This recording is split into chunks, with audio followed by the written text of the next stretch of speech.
Yung palayain ko, si Barabas o si Jesus na tinatawag na Kristo. Alam ng Pilato na inggit ang nag-udyok sa kanila na dalhin sa kanya si Jesus. Hindi lang iyan, samantalang siya'y nakalublok sa hukuman, nagpasabi ang kanyang asawa. Huwag kang makialam sa taong iyan na walang kasalanan, sapagkat kagabi pinaghirapan ako ng aking panaginip tungkol sa kanya. Ang mga tao naman sinusunan ng mga punong saserdote at ng matatanda ng bayan na hihingin kay Pilato na si Barabas ang palayanan at si Jesus ay ipapatay.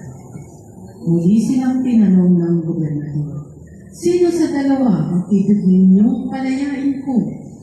Si Barabas po, sagot nila.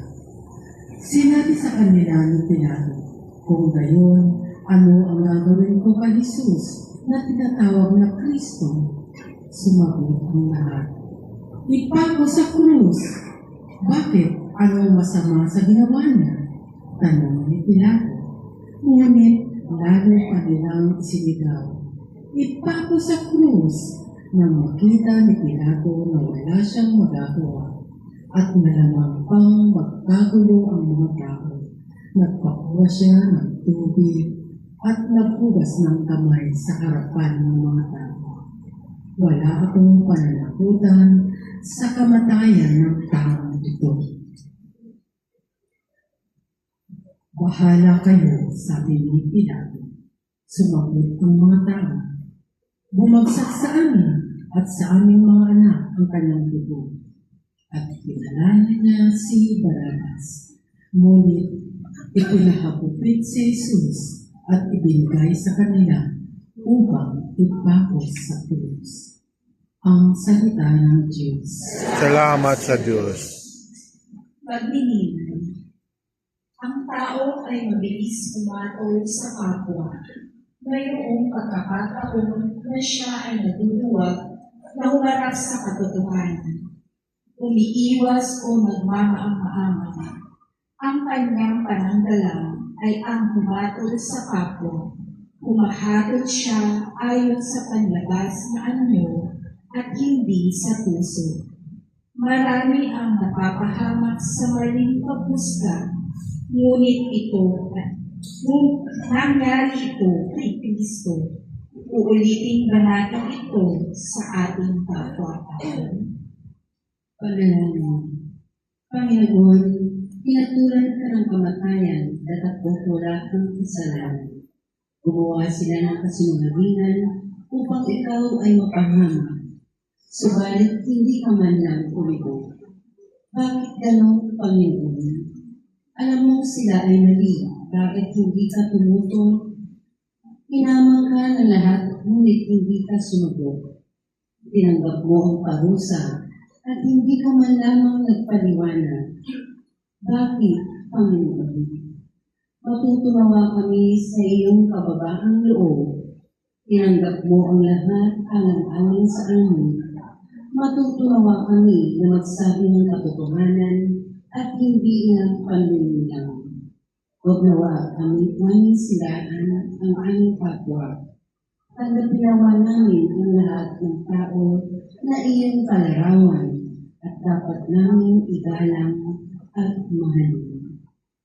Luwalhati sa Ama, sa Anak, at sa Espiritu Santo. Kapaso ng una, ngayon, at kailanman, sa walang hanggan. Sana wa. Patawad, Panginoon, patawad. Patawad, Panginoon, patawad.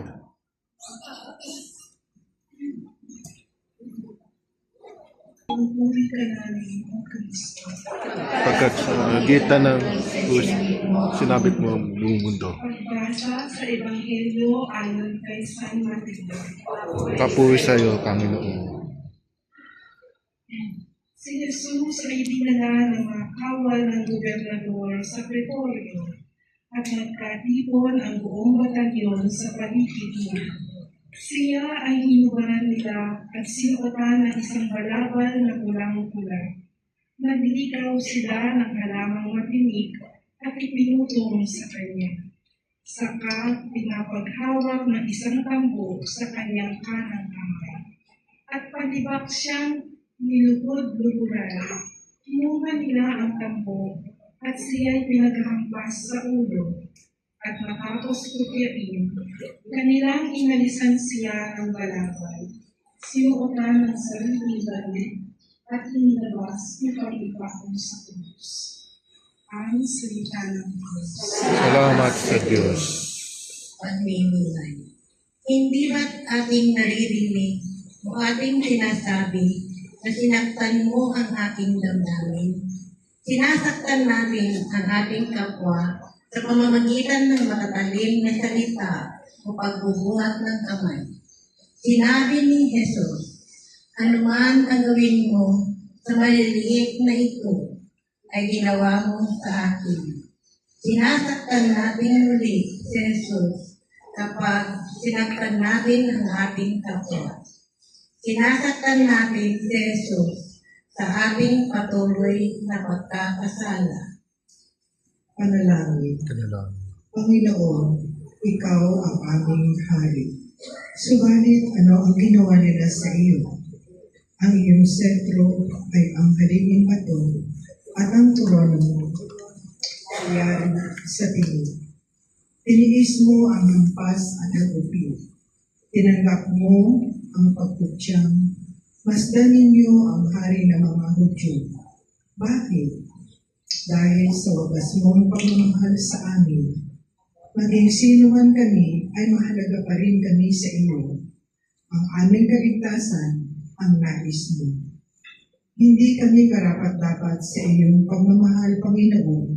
Maraming beses ay pinagpapalit ka namin sa iba at saka alanganin kami sa pagsunod sa iyo. Natatakot kaming mapahamak ang aming hanap buhay o popularidad. Naguhugas kamay rin kami at gumagawa kami ng paraan upang makatakas sa responsibilidad. Tulungan mo kami, Panginoon, na maging katulad mo. Kailangan din namin magpakasakit para sa iba. Dapat din kaming matutong mag-alay ng buhay. Matutuhan nawa namin na tumalikod sa layaw ng katawan nang sa gayon ay maging tunay mo kami sa Espiritu Santo. Kapasyo ng una. Sa walang hanggan. Sana. Patawad, Panginoon, patawad. Patawad, Panginoon, patawad. Sir, thank you very much.